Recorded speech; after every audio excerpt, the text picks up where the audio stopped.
Well, you're watching this video because you've had a go at this question, I hope, but if you haven't, pause it now and have a go.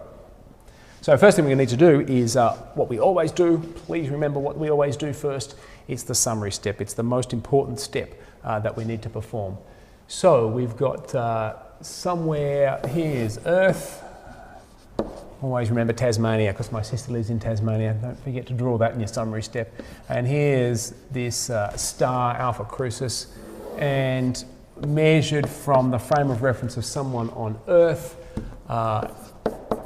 So here we are, measured on frame of reference of someone on Earth. It's 321 light years. If you haven't got the drill by now, we're going to do things in terms of light years for distance, years for time, and c for the speed of light, rather than meters and seconds and meters per second and seconds and all that kind of stuff. It gets really messy putting the numbers in. It's easier if we choose easy units.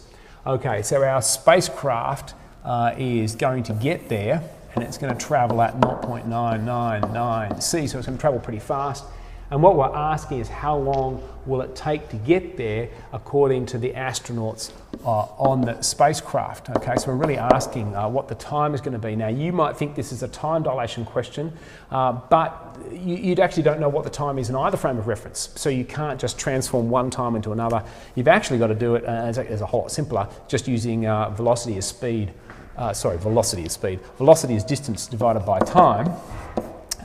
And using that to work out what the time is, so therefore the time is going to be the distance divided by the velocity. Okay, now the distance is going to be the contracted length, divided by the velocity, because we all agree upon what the velocity is. The velocity is the same in every frame of reference, the relative velocity.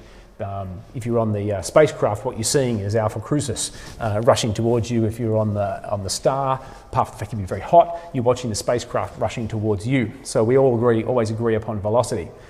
So simply, the time is going to be distance divided by velocity, which means that our time is going to be the distance. Well, that's L naught, 1 minus v squared on c squared, divided by the velocity. Okay. Let c equal 1, because we're going to measure things in terms of the speed of light, c does actually come out to being 1. That just makes it a whole lot easier.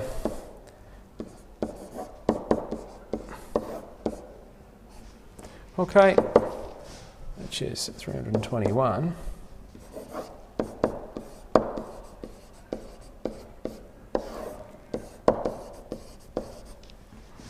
Only 3 nines. Bottler, let's get this thing out. Let's have a go at doing this.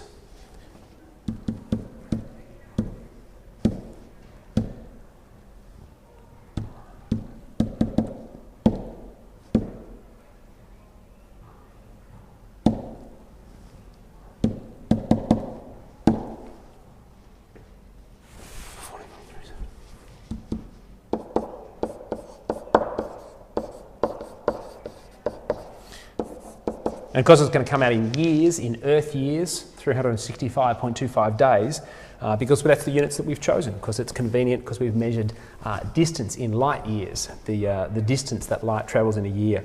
So from the point of view of the people in the spacecraft traveling at 0.999 c, or the star rushing it towards them at that speed, they're going to see the length contract, and so they're going to realise they're only going to take 14.37 years to get there.